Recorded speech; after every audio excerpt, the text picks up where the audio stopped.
All right, welcome.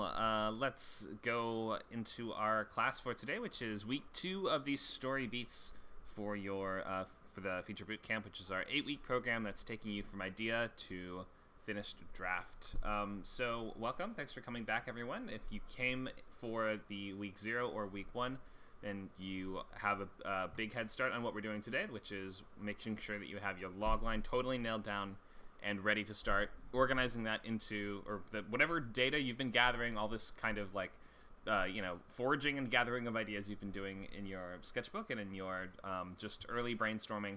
Now that's going to start to come together, and you need to make sure this concept of your movie is finalized as we move into the events themselves that occur in the story in the general order that they should go in, which is what we call the story beat outline. Let's take a look.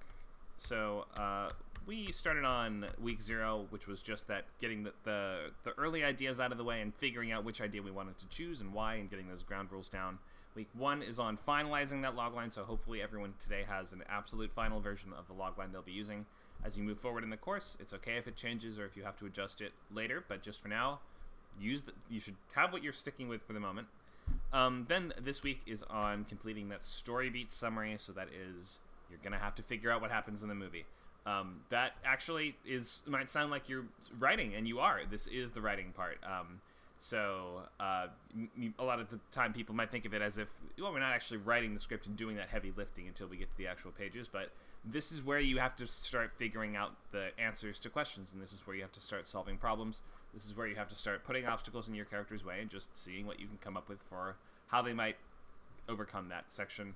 And you're going to have to do that to fill out a basic skeleton for the entire movie by next week. After that, we go into scene cards, which is where you'll expand that just looser outline into a full paragraph for every single scene. And after that is when we start the script. So you will be writing for the second half of this program. It goes week 4 is the start of the script. Week 5, we're transitioning from Act 1 to Act 2. Week 6 and 7 are Act 2, and week 8 is Act 3, and the end. And so you'll be finished by August 19th.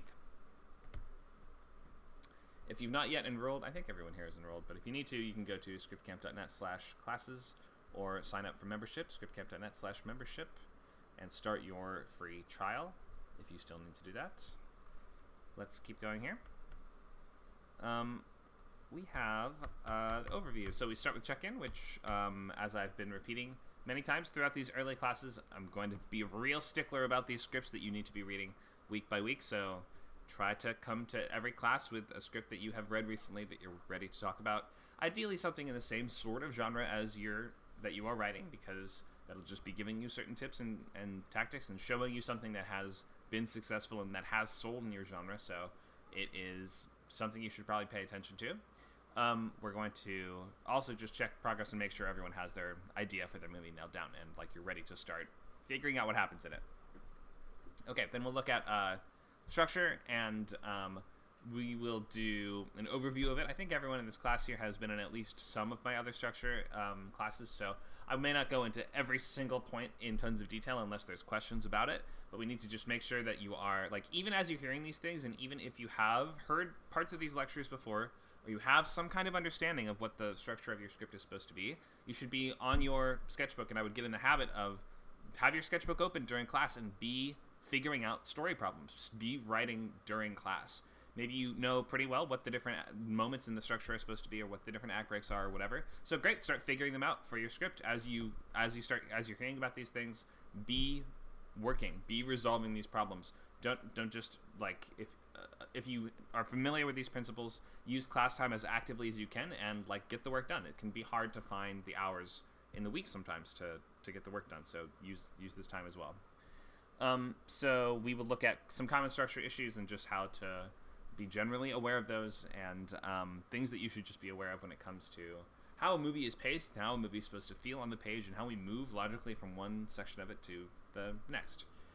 We can look at theme and argument and making sure that we have, if we have a dramatic argument for the movie early on, then we can use it to guide the construction of the story and the events that comprise it. Or we might still be kind of trying to figure out what the dramatic argument might be through writing it, and that's okay as well. It just depends on what angle you're approaching the story from, what kind of came to you first. Stories can start almost anywhere. I mean, sometimes you start with just a title, or sometimes you start with just an image, or just a character, or something like that. So some people approach a story with some kind of message, or with some kind of argument, or with something that they want to say. And if that's the case, then you can absolutely, like without a doubt, use that to figure out the kinds of things that should happen in your story that can help communicate that idea.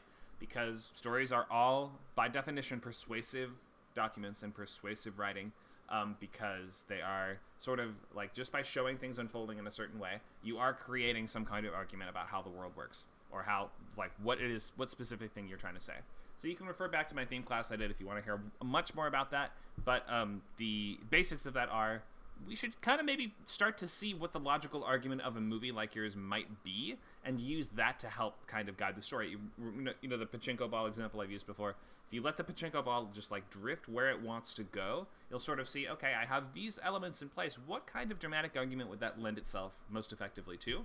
And even this early on, you can start to figure out, okay, what is a logical arc I can take this character on that will be challenged from all angles, that by the end they will have resolved in some kind of satisfactory way that shows some point, demonstrates some point, and shows that point to the audience that I'm trying to make, instead of just telling us about it.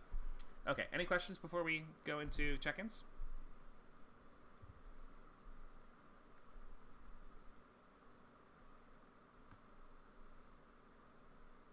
Okay, let's go to check-ins. Logline and sketchbook, if you want to link the sketchbook. You never really have to turn in the sketchbook. I mean, it's like pretty hard to give feedback on a sketchbook, considering it's just like a blob of ideas sometimes, or depending on, maybe you organize yours a lot. I tend to organize mine somewhat carefully after about the halfway mark, and for mostly I'm writing novels nowadays, and my sketchbooks are about 35 to 50 pages long. Yours do not have to be that long. Yours are they're going to be fine if they're between 1 and 5, maybe. Like 2 or 3, you can probably get by on just the basic ideas if there's not a lot of complex stuff going on in your script. The point is, though, you don't have to turn these in, really. If you want us to look at something in there, then I'm glad to do that. But the thing you should have actually nailed down and ready to share right now, so you should post in the chat, is your finalized logline. So everybody, please go ahead and do that. And I'm going to go down the list and check in with everyone and review your loglines. So we'll go alphabetically in just the little list that we have here. We'll start with Carmen. Tell us about your logline. If you can post it, that'd be great. And the script that you read this week in preparation for the class. Okay, in that order? Sure, either way. Okay, my sketchbook. Left to fend for himself, a sheltered boy sets out to find his kidnapped sister before his village is destroyed by an impending flood. And I am doing some different things with the beats. I decided based on some feedback from Nacho. Okay. And so I've pretty much worked out this entire thing. I've written the first scene. Great. Already, and I'm happy with the tone of it so far. I wanted to see if I could pull off what I feel is, I think the tone is, I think that I have the tone so far from the first scene, but I can see the ending in my mind, what's going to happen. I just have to be able to, right. Connect all the dots to get there. Yeah, and I have the vast majority of the entire story already. I organized it into a sketchbook, and I did some research, and I think this is probably the best story I have in mind right now. Great. Okay. Well, great. That's a good sign. If you're confident about it, then that means this is the one you should be writing. If you could post that logline in the chat, that would be a little easier to review. But it sounds like I think we've gone over this one a little bit before and adjusted this one a bit before, so it's sounding pretty good. I think you're in a solid place to start. And if you've already written your first pages and you're feeling good about it, then yeah, it sounds like you're in good shape. Thank you. Thanks, Carmen. And yeah, something you read recently? Yes, I just finished today, Ways to Hide in Winter. And I'm not sure if I'm saying it right. the title. Is that a It's Blacklist an script, or what is it? adaptation. What's it from? It's from the Blacklist. It is. Okay. Yeah, Jenny Halper. It's an adaptation from the book Ways to Hide in Winter, based upon the novel by Sarah St. Vincent. I don't know. I'm willing to bet that the novel is way better than the script, and the reason why is because a lot of the script felt like random musings that didn't really seem to connect. I did a couple of times I thought, well, let me think really deeply about what's happening here.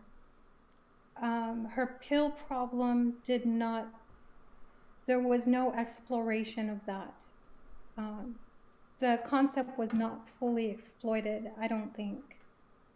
Okay. She ended up, I think, around 93 pages. Mm-hmm. But I mean, I don't know, because I don't know what the novel is, but I'm not familiar I don't either. know. This is the first I've I heard of it. couldn't connect. Go ahead. Yeah, I couldn't make a. I don't. There aren't very many people that I dislike. I'll tell you that. I pretty much almost like everyone, but I did not Okay. like the protagonist. Oh, okay. There's things about the protagonist that I had a really hard time just liking the Mm-hmm. protagonist, which is really weird because I don't normally not like someone, like I said, like in real life. So there was nothing like almost like a two-dimensional character or something. There wasn't a lot happening there.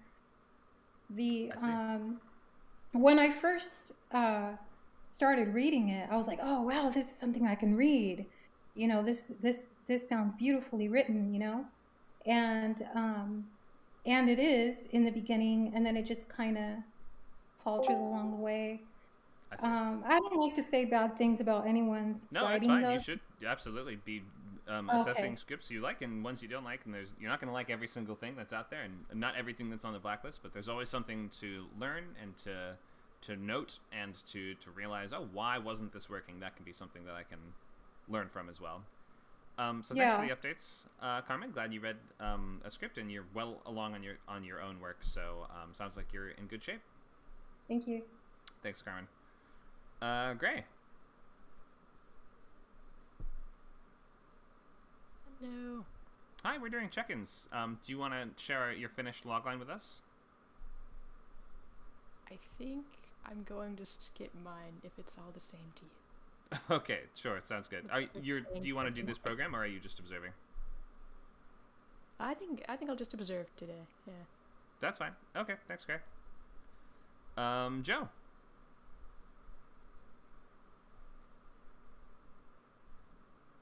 Are you here, Joe? Oh, his mic is out of commission. All right, that's all right. Well, maybe you can just update us over text as we check in with the next person over voice. Feel free to just type in the chat. Let's check in with Monica. Hello. I am actually 40-odd pages into this, so I'm like writing this screenplay. So I'm not exactly in the same place as the rest of the class, but that's the log line for what I'm writing, and I'm still writing on it every day.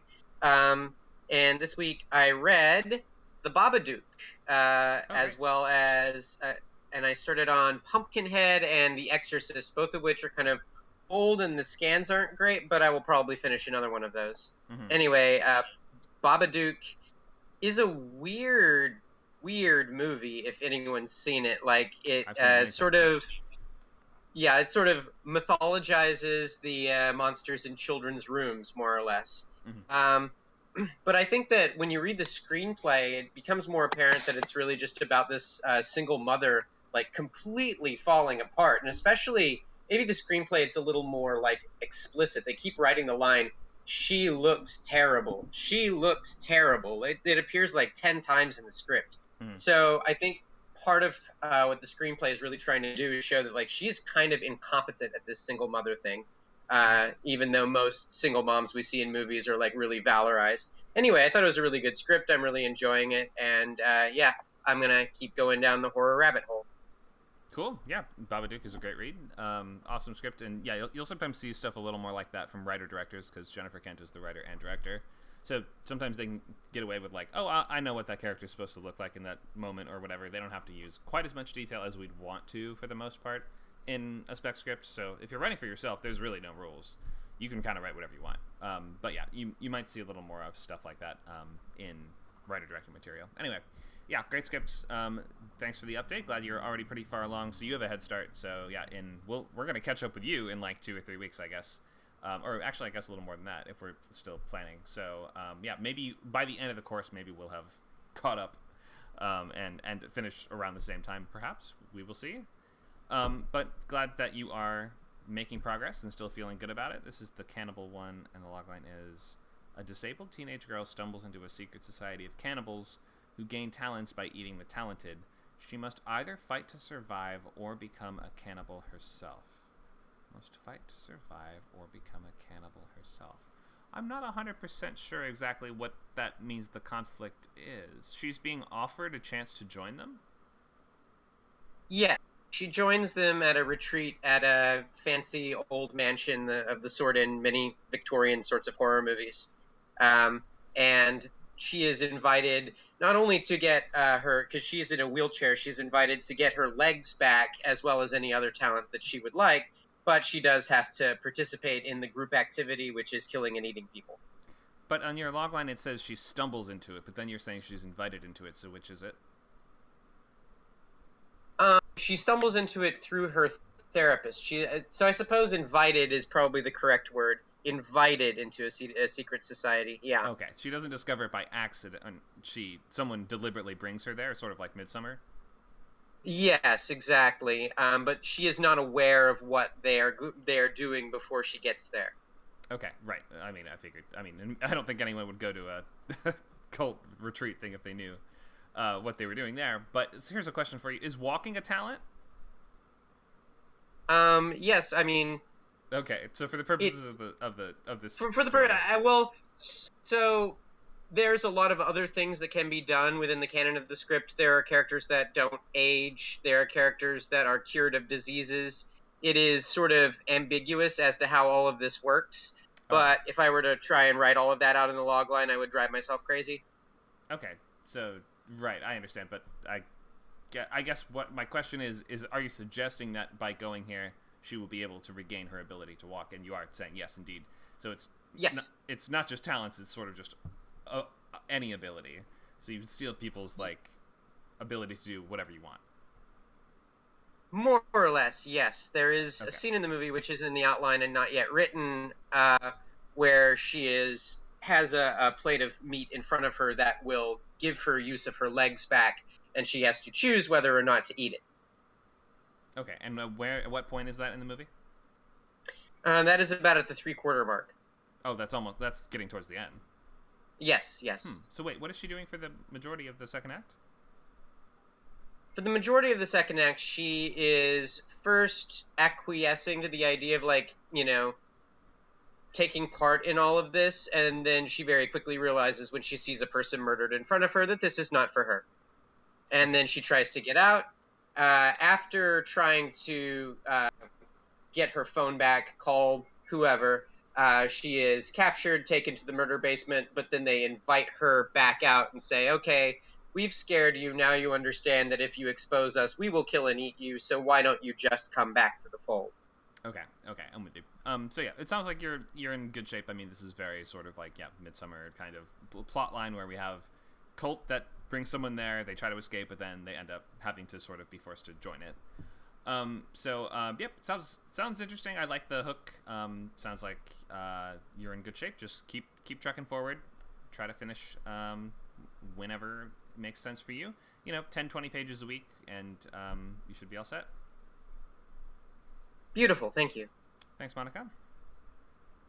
Who else are we checking in with? Kevin. Hi. Hi, Kevin. Can you share your final logline with us and give us a progress update? Okay.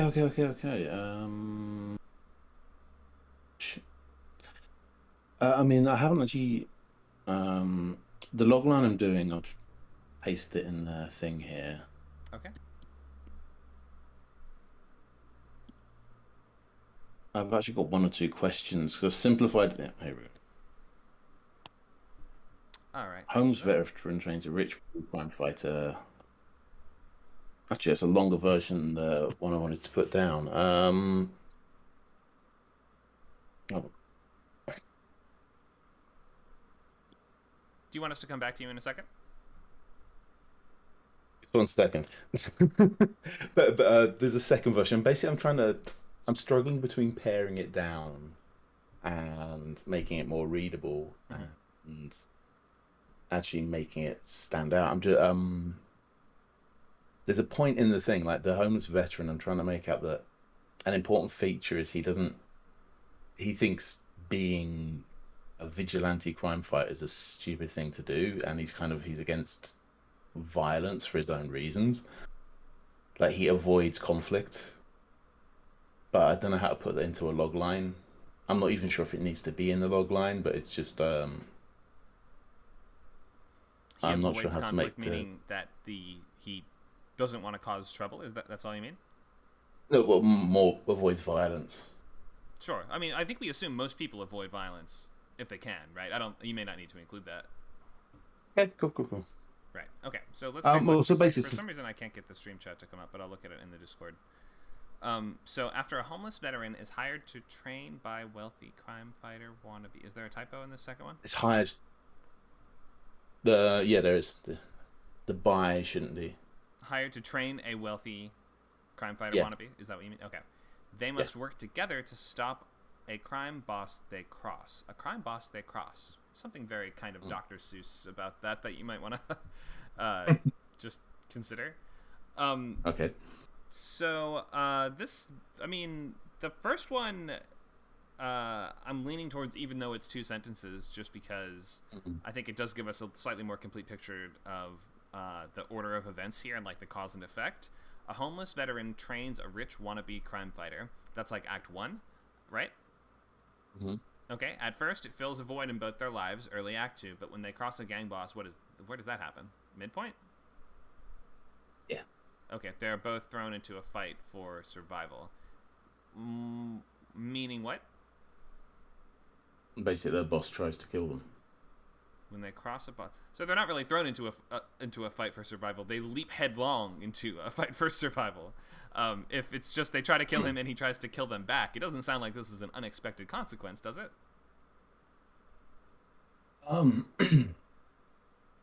It doesn't sound like it is. It's See, I'm not quite sure how to put it. Like the guy, because he thinks it's stupid, and he's trying to avoid violence. And he's trying to avoid the wannabe crime fighter getting killed. But he kind of loses control of the situation because the guy's trying to take out petty criminals, and then a crime boss gets involved. It's sort of when they accidentally bite off more than they can chew. Is that sort of what you're saying? So yeah. They're normally trying to beat up just low-level muggers, but they accidentally... Maybe you should be a little more specific with what you mean by cross. Okay.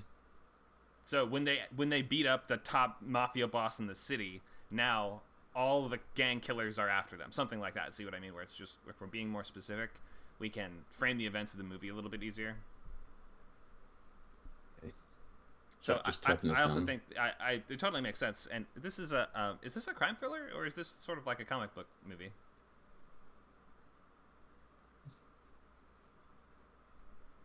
It's very much a crime thriller. It is. Okay.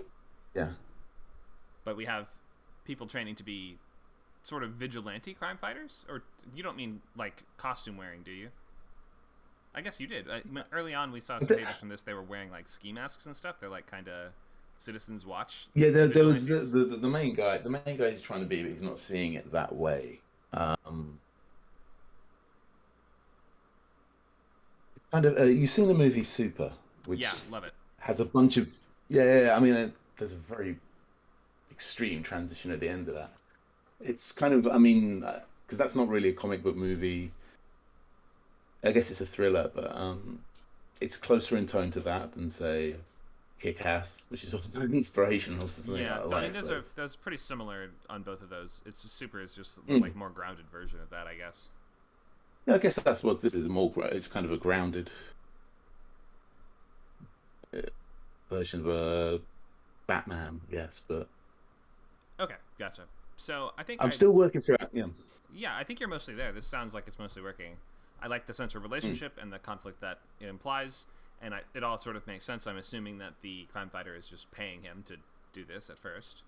I Yeah. like how you explain that why they're doing it, and then I think if you just clarify what you mean by they cross a gang boss, and you just make sure that we know, oh, they were only trying, like, this is them going way over their heads. This isn't them just beating people up randomly, then being like, oh no, well, I guess it sort of is this. I guess this is sort of them just beating people up randomly, and they're like, oh no, we beat up the wrong guy. But it should just be, I guess, if you can make it clear that that is a transgression of some kind and not just like the next of their targets. Because if it's like, we're going to beat up increasingly powerful criminals, oh no, a powerful criminal, then I guess it sort of sounds like not exactly an escalation that makes as much Yeah. sense. But I see what you are saying now that I've asked you to explain it, where it's more like, oh crap, the kind of catalyst of the story really is not these guys coming together as much as it is these two guys beat up someone that's more powerful than they meant to, or it has caused trouble, like more trouble than they thought they would get into. So maybe even frame the logline one sentence more like, when an unlikely duo of, you know, like a crime fighter and the homeless man that trained him accidentally beat up a too powerful crime boss, then they must blank and blank. Maybe think a little more along those lines. Okay, cool. Sorry, I'm just typing this down as you speak. Great. Okay. Any questions on that? That's fine for now. Yeah. Cool. Thanks, Kevin. Thank you. And any scripts that you've read recently? I read Ultra last night. The race one, the Colin Bannon one. By Colin Bannon. That one has a great opening scene. Opening like couple pages. Yeah, very dramatic. And it's cool. I didn't see. It wasn't what I thought it would be by the end. I thought it'd be like a kind of like Running Man thing, and then there's the whole supernatural element, and then there's the whole Russian sports stars. It was good fun. It's cool to read something and just think, where the hell is this going? Yeah, for sure. I don't know that it made total sense to me by the end. I mean, the ending just gets so crazy. I would have preferred it stayed a little more down to earth myself, but then again, it's like, I know what you mean. Whoever would have thought. So Yeah. yeah, No, you just would not pin that one down. But yeah, in it's horror fun. thriller, you can really, like, if you give the audience something they've never seen before, they will give you a lot of leeway to kind of do what you want. But he definitely did that. Just because, yeah, and it's a very easy plot to follow as well. They go to a thing and then get knocked off one by one, and you can see the different characters. Yeah, good. Exactly. Simple, but still something we haven't seen before, which is always worth writing. Thanks, Kevin. Let's check with Lazima. Hey, Hello. Do you have a final logline for us? I do. I put it in the assignments channel. Oh, great. Okay, let me take a look. And this is for Two Tails, One Through. That's right, this is the cat one. Okay, so Finding Nemo meets Cats versus Dogs. Is the movie you're thinking of called Cats and Dogs from like 2002 or 2003 where the main character is a beagle? Is that what you're thinking of? Cats and dogs. Yeah. Yeah, unless there's something else called Cats versus Dogs. No, but yeah, Cats and Dogs, that's the one where there's like a beagle and the cats are the kind of like super villains. Yeah, I love that movie. I saw that as a kid in the theater, I think. Okay. A feral mama cat interrogates dodgy neighborhood animals to find her kidnapped babies who mysteriously disappear. I don't think we need to say they mysteriously disappear. Before she gets snatched up by an imperious animal control officer. So if you say they're kidnapped, we already get that they've been taken. And if you say she has to search the neighborhood for them, then we understand that she doesn't know where they are. So I would take out the words who mysteriously disappear. An imperious animal control officer. Let's just double check what imperious means. This means assuming power or authority without justification, arrogant and domineering. Maybe I could see arrogant and domineering applying to a villain here, but does he have some kind of particular disdain for the cats, or is he just sort of like doing his job? Yeah, he definitely has a disdain for cats. She's a feral cat, and he wants to get all the feral animals off the street. So yeah. But is it because of some personal grudge against them, or because that's like, because we would say an exterminator, they want to get all the bugs out of the house, right? But an exterminator whose father was killed by termites has like even more reasons. So maybe just think, is there something that you can emphasize there that will say like, why is this guy the villain, and why is he going to be particularly formidable and dangerous in the story? So maybe just think of if there's something slightly more thing we can add there for the villain. But I love the setup of this. There's a comic book called Beasts of Burden that you should check out, which might give you some ideas for how this could go, or like what the interactions and dynamics of this will be like. It's sort of like sleuth detectives, but they're all neighborhood cats and dogs, and they have like a secret pact with each other where they will defend the neighborhood from supernatural threats. And they get into some really dark and messed up adventures. But it's like that sort of detective animal kind of thing, like Homeward Bound, that kind of stuff where, they all talk to each other. It's just fantastic. You should read a few. I can link a few of those to you. You can find some of them online. So that might be something to check out for a comp. Yeah, this sounds good. Do you have any questions about this, or do you feel like you're ready to start outlining the whole story? I've already started outlining. Actually, I think I've done the story beat outline, and I've done 25 scenes so far. Great. Okay, so you're already on cards.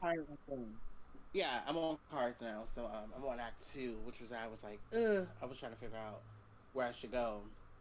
But I did move on to moving on to that, I read some of was it Rashomon? Rashomon. Yep, we talked. I think we talked briefly about this. I think this was the version that you sent me before, which didn't quite seem like the sort of script that we are reading and writing for class. It was more like a transcript of just the shots written out. But if you are reading that and you're at least understanding the story, then there's some value there for sure. I would recommend probably watching it to get more value out of it. Yeah, I couldn't find it. I can try again. I didn't look too hard, but because I kind of got the gist of it when I was reading it, even though it was extremely difficult because it was snatching me out of the story all the time. But I did find it very interesting, and like I like how the different perspectives were kind of brought up, and then we kind of like led on one, which is kind of what I was thinking of doing, but I was thinking of doing it more so as the testimonies. She goes on that adventure, another testimony. She goes on that adventure, and then she's like, "Oh, what do I do?" And she gets another one. It's like, So you mean sort of the different suspects that she interviews will give her different clues that will sort of point her in the right direction of where to go next. Yeah. That sounds about right. So I would probably recommend you should read Knives Out if you haven't read it or seen. Have you seen that movie, the mystery movie from a couple years ago? Yeah, I definitely saw it. Yeah, it was so good. You saw it. Okay, so the script is really, really, really well written, and it has this element also of different people telling their version of events, and then we see like them tell like the story that they tell. Then we see a different version of it later, like that kind of stuff going on. I think you should read that script from beginning to end. Yeah. And it's also easy to find because that was an Oscar nominee. I don't think it won, did it? But it was at least nominated, so it's the script is super easy to find. We can just post it in the chat in just a second, I'm sure. But that would be my recommendation. Perfect. All right, thanks, Lazima. Let's keep it going. Mar, we have I think Mar's working on an anthology. Did Mar say they cannot use a mic? Yes, I believe they did. Okay, that's all right. Let's just scroll up and see. 6 connected stories taking place in a grocery store on Halloween. That's a cool hook. Not sure on the title. Debating the title still. Okay, read Superbad mainly for party scene ideas. Okay, great. Yep, lots of good party stuff there. I have 44 pages so far with 2 stories left to go. Okay, it sounds like you're just writing the script straight through then. If you're 44 pages with 2 stories left to go, that sounds like your stories are really short. Are you sure you're going to get to feature length with this? Most full-length feature films are going to have to be at least 80 pages long. That's like that sounds to me, if you're on scene 4 at 40 pages, then you're going to be on scene 6 by 60 pages, more or less. So I would check your pacing and make sure that you're actually going to come out to feature length. It might mean that you just need more content in the different shorts. Most anthology movies, which by the way don't really come out anymore, but when they used to, that was typically like 3 stories per movie, sometimes 4. Was Creepshow 5? I think Creepshow was only 4 actually. Just maybe be aware of the limitations what you have here and make sure that it's going to actually add up to the length that you need. Unless you just want to make these all as separate horror shorts, which you can also do. But if you're going to try to pack it together as a movie, there's certain stuff you can do that you would not be able to do if they were just individual shorts. You can connect everything together. You can have a frame story. Look at something like VHS, which has a very cool frame story. So yeah, there's all sorts of fun things you can do with this. I haven't seen anyone try it. I mean, normally anthologies are sort of against the rules of or what we say not to choose for Script Camp, just because all of these aspects of storytelling that we're talking about are how to apply that to a 90-page, 120-page structure. But you can definitely still try to take a swing at this. It's very difficult to pull off, and you've chosen a challenge for yourself. But that's okay. That means you get to have fun trying to overcome it. Thanks for linking the Knives Out script, Nacha. There it is in the chat. You can just download that. Monica says ABCs of Death is the most recent anthology movie I can think of. Well, they did 2 or 3 of them, I think, and also they did like 4 VHS sequels. So they still do come out, but not really in mainstream circles anymore. These are mostly going to be like Shudder type movies. Would Place Beyond the Pines count as an anthology movie? Joe asks. I would say no, but it's pretty close. It's like almost there. That's a generational drama, which is like its own sort of mostly literary kind of set of tropes and conventions to it. So like we see different characters that like as they get older, or as like they have kids and somebody dies, or as we finish one character story, we just go to another character's story that was connected to the first one. So it's pretty much the closest thing you'll get to anthology that isn't anthology. Okay, let's do our last check-ins so we can go into the class content for today. We have Marcus.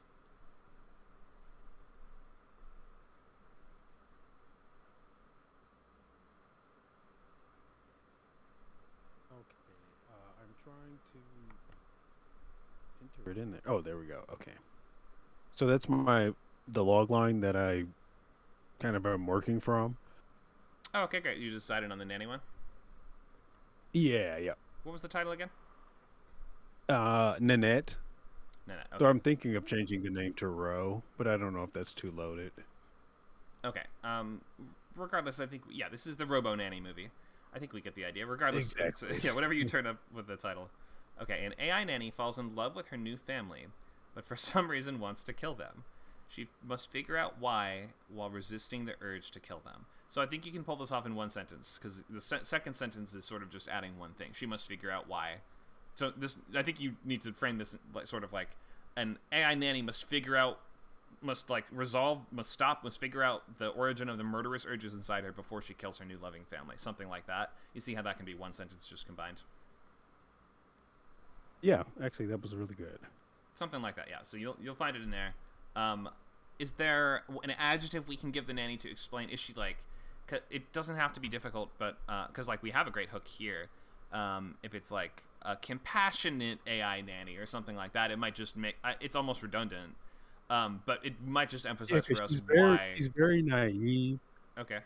She's very naive, and not naive, but she's very, like, innocent. She's got a slight Dolores from Westworld, like, season 1, the very first half of the first episode, kind of naive take on the world, very into this nanny role. There's some scenes where they're kind of getting indoctrinated as these AI nannies, but she's really, the most, loving robot nanny.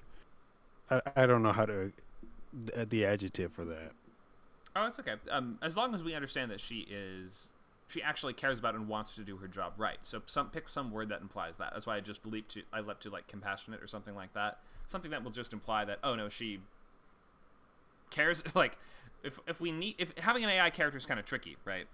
Because it only really makes sense if your AI is so advanced that they can have things that they want besides just to do their function.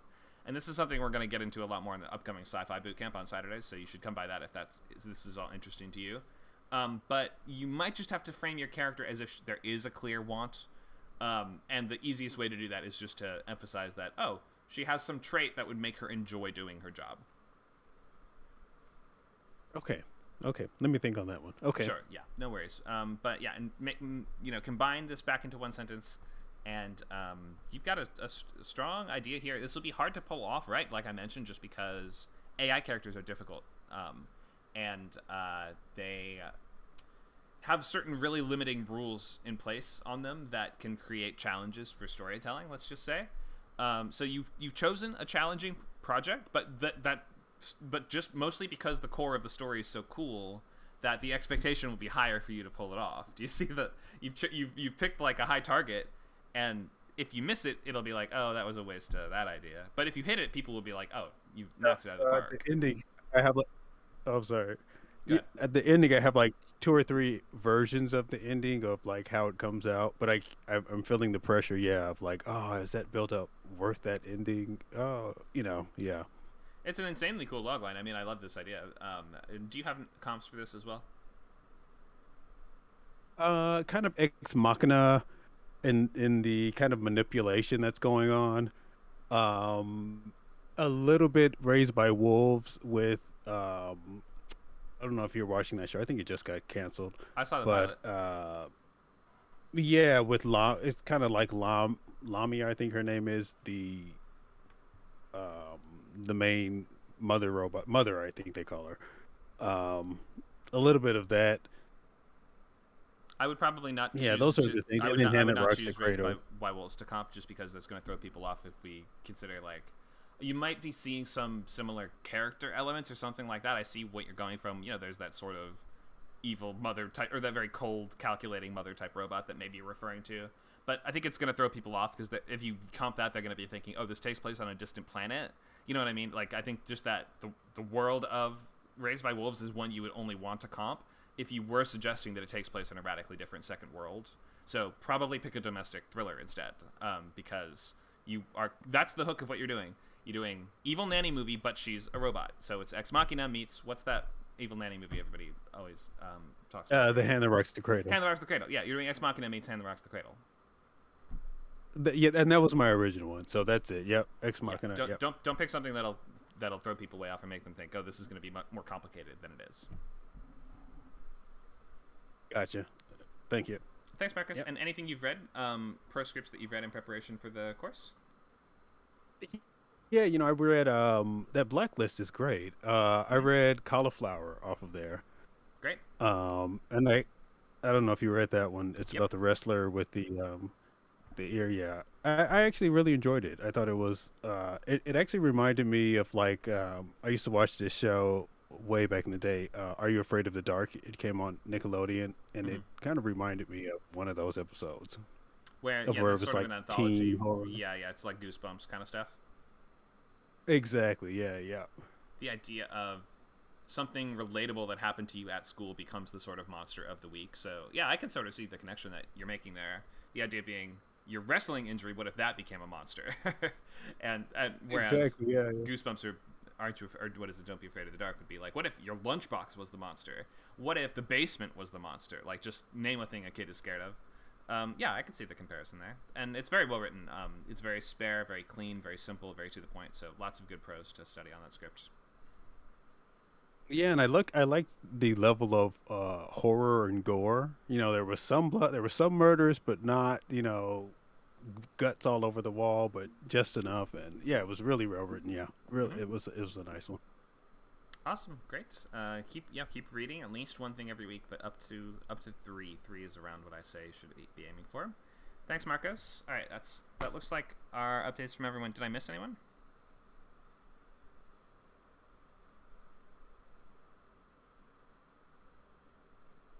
Okay, I don't think I missed anyone. Great. So let's look at our class for today, but it sounds to me from those updates that everyone is actually on a really good track, like much more than usual with these courses. It sounds like several of you have actually already started or a little bit ahead, or perhaps at least have a really clear picture of what you want to do. It doesn't sound like anyone's way behind, which almost always at least one is, so that's great. It sounds like we have a good group together. Let's just remind ourselves a couple of rules. Remember to share your work with your fellow students and with me and with everyone, even at these early stages. Make sure we're using a real name. If you've not already changed your name to a real name, you can do so by right-clicking on your Discord name and changing it that way. Alright, so I'm not going to go through these discussion questions because I think I've been in classes with most of you before, and we kind of have an idea of what everyone's general level of experience is, but outlining screenplays, the process for doing this, many people have different ideas of what this can look like and what this should look like. And there's not just only one way of doing this, but generally there are some basics that are there are some things that are always going to be the same. One, we are writing in 3-act structure. Are there alternatives to this? Yes. Do I teach them, and should you really be thinking of them if you want to be writing in Hollywood?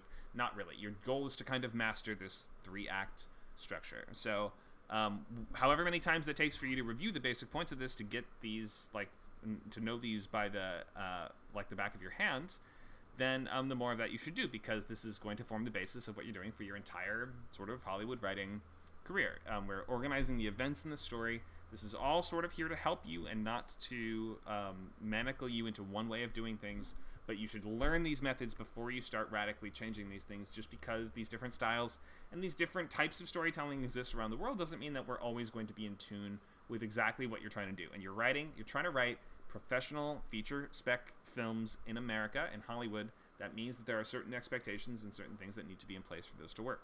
The first thing that you should just have in mind is that what you're trying to do is your structure is helping you take your character through all the beats that will allow them to transform and sort of learn the kind of lesson that they are avoiding learning. That's like the basic way that we look at what is a character doing in a story, and how do we put that character in place and give them stuff to do that will get us to the point. There's many different ways to approach that. You can start from, what's that thing that I want them to learn? What do I want this story to be about? You can start from that end, or we can start from this end of, what is the situation? And then just simply kind of unfurl and unspool that situation and see what sort of lesson or idea you end up landing on. You can do either way, and many people start differently. How do you guys start with your ideas? What's the very first thing that you're thinking of?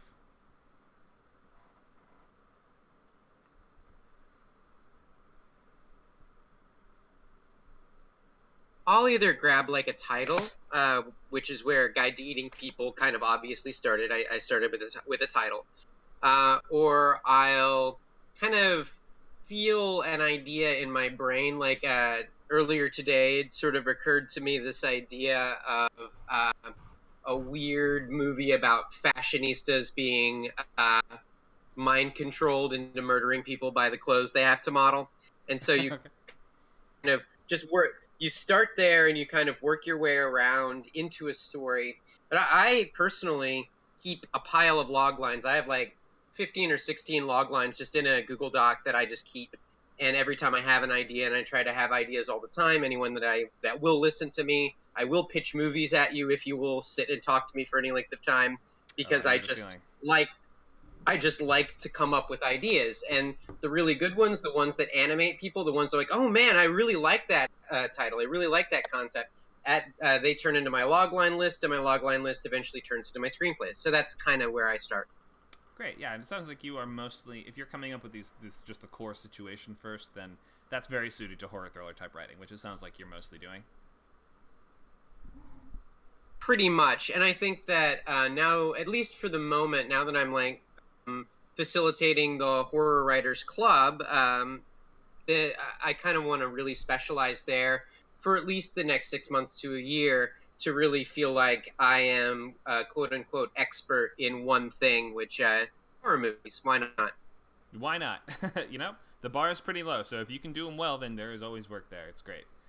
So different types of writers will come up with ideas in slightly different ways. If you are more attracted to horror and thriller, you probably will be aiming to come up with the situation and the threat first. It sounds like you have kind of both. In this case of clothes are possessing people, so you have the monster, and you have this. I guess maybe you have more of a situation that you didn't mention there. But if the first thing you think of is an interesting, tense, and dangerous situation, then that's the core of a thriller idea. If the first thing that's occurring to you is kind of like, what's the monster? What's the thing that is threatening our main character? What would be a messed up curse to put on people? Then that is going to lead itself to horror ideas. There's different ideas that are going to come to people in different ways and take different shapes in our heads If you are coming up with like some kind of theme first, then maybe you're looking to write sort of inspirational dramas or something like that, or maybe you're looking to write a really eye-opening or really kind of socially biting movie that targets some topic in society you want to talk about, and that is really well suited to things like horror, sometimes like this kind of new wave of social satire type horror, or else it might suit itself well to sci-fi. Sci-fi is great for exploring some specific topic from some new angle that we never would have seen before, as you'll learn about more in our upcoming sci-fi course. What else? What comes to you guys very first that helps you figure out that's something I want to work on?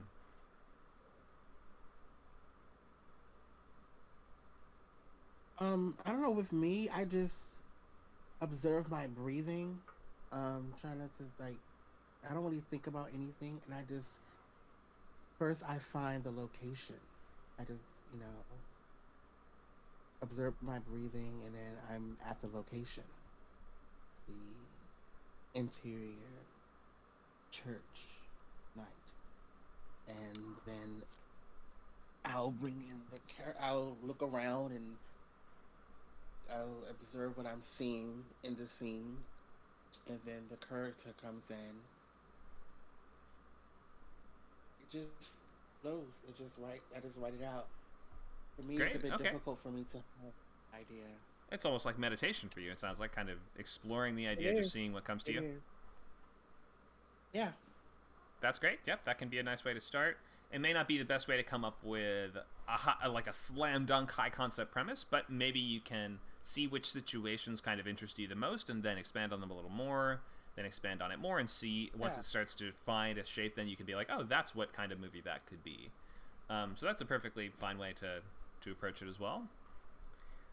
So these are good answers, and like everyone will work differently here, but when you're just coming up with the basics of the idea, usually the thing that we're going to be coming up with is the middle, or we should think of it as the middle of the story. I mean, if the first thing that comes to you is awesome moments, like an amazing scene or an amazing moment from that story, some good places to put those might be the break into three, might be the some things in the premise scenes, like some of those sequences there. The all is lost, or the midpoint, if you want to really hit your characters hard with these kind of like, especially in horror thriller stories where the setbacks are like kind of the most fun parts, then those really tragic, horrible things that happen to your characters might happen in the all is lost moment. So when you just are collecting images and scenes from these ideas, you can start to already slot them into different spots on this like progression from Act 1 to Act 3. The more you know it, the easier it will be for you to already start mentally, categorizing these things and filing them into the different spots where they should probably go. So you need to make sure that you do your pre-writing first, and you fill out a sketchbook as thoroughly as you want to and as you sort of can, because you want to just make sure that you get all the ideas down. And then once you have those down, which by now you should have a bunch of stuff in your sketchbook, you can write out these structural beats and start to make your story beats outline. These are the structural beats as I arrange them for a 90-page script. You don't have to be writing 90-page scripts, and different genres are going to thrive better at different lengths. But for horror thriller, you can actually totally skate by 80 to 90 pages. 90 is sort of like the standard, but then 80 to 90 you can sort of skate by in horror thriller specifically. 90 to 100 if it's like a horror drama with a lot more going on.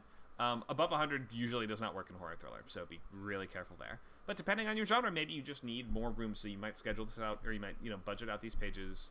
You might allow yourself more pages in one section or another, or maybe you find your own preferences the more you do this, where you're like, I love a long first act, let me do 35-page first act instead of 25-page first act, or however you want to do it. But this is all here to give you a framework and to allow you to fill these things out in a really methodical step-by-step way, so that every time you're coming up with a story, you can start just putting things where they need to go. And by having the log line efficiently and effectively written, you already know where a bunch of these structural beats are going to be. Because what is the standard template that we're using for log lines?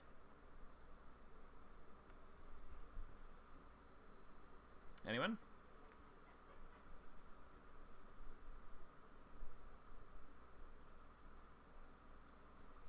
What is the basic? Go ahead. Okay. When or after a adjective protagonist, something, something, something, You're close. I'm Yes, trying. moment. Yes. He must something like that. I'm trying not to cheat. I'll try that's next. okay. So let me just give you a hint at the start. So when inciting incident, remember the first thing we need to know is when this thing happens. So when inciting incident, an adjective protagonist must. Kevin posted it. Thanks, Kevin. So must conflicts before or in order to stakes or ticking clock. I know that's a couple ors, so that is like there's a slash there. There's a couple ors, so it's tough to say it in one sentence. I totally understand. But it's just memorize an easy version through it, which is when inciting incident, an adjective protagonist must conflict before stakes. That's like the simplest way of saying it. So by having those things nailed down in your logline, we already know where a bunch of these points are going to be. Inciting incident, where does that go in the movie? Well, in modern style, this comes earlier and earlier. Around page 10 is sort of the modern hooky spec thing to do. You can go up to, 12 is where people usually are sort of more or less going to expect it. 15, maybe. Don't make it past 20. Don't do it. Your catalyst should not be page 20 or later.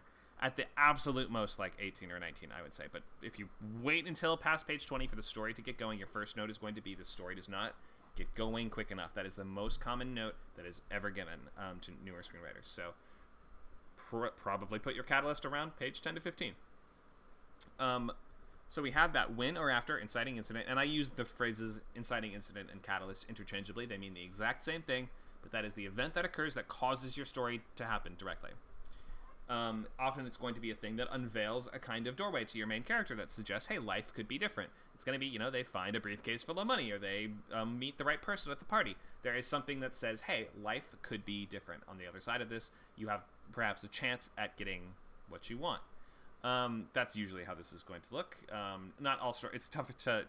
If it's like a survival story or a war story, it can be tough to sometimes reconcile these things with terms like what they want. Because sometimes what you want is to go home or to survive or to win the battle or to not starve to death or something like that. But like we have to look at what the characters want is in terms of the story we've been given. So regardless of all this, you should be able to look at this and figure out where the major beats of your story go, because we have inciting incident, we have adjective protagonist, and where does that go? That's going to be Act 1 is going to be in service of setting up that adjective. So you're picking an adjective that is going to be relevant for your character because it informs some tactic they have of approaching their problems, or something that is going to be making their journey particularly difficult or ironic and interesting in this situation. So in that first act, your goal is to set up an adjective protagonist. They must conflict. That's going to be the thing that really kicks into gear in Act 2, but is going to be something that does pervade the story and continue to add obstacles in their way all the way to the end. That's what the conflict is, the challenge that they must overcome.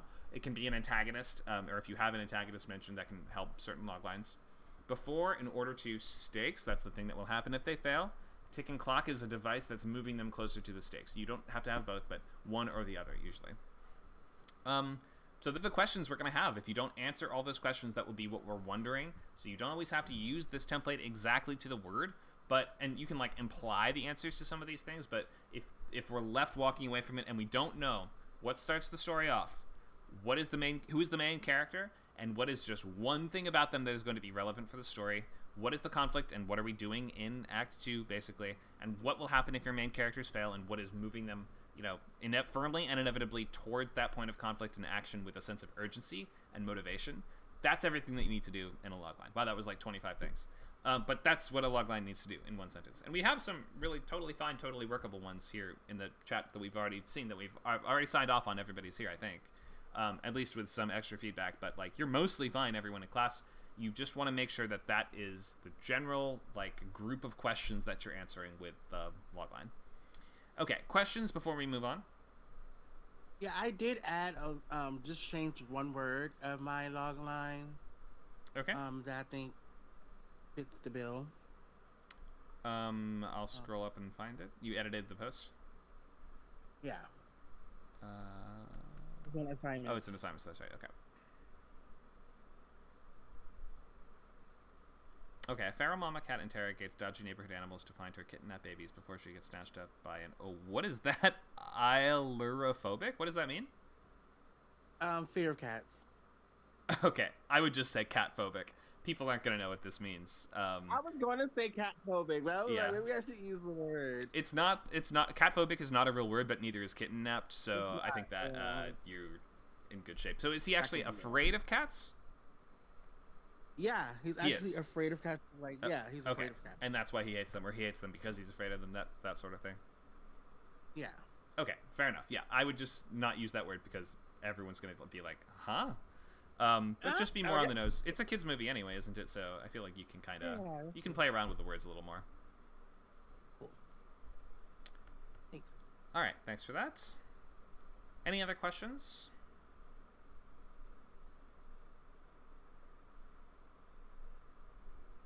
Okay, let's keep going with our slideshow here. So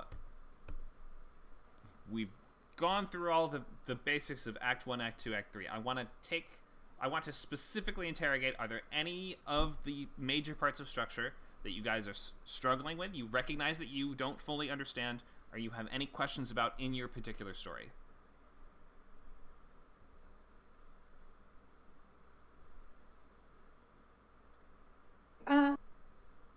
One inciting incident happens like around page 10, right? Mm-hmm.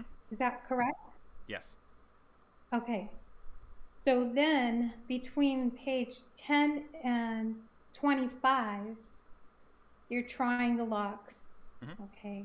I think I'm finally understanding that part, sort of, kind of. Okay. And then around page 25, the protagonist makes a decision to go on the journey. In some way, shape, or form, this happens.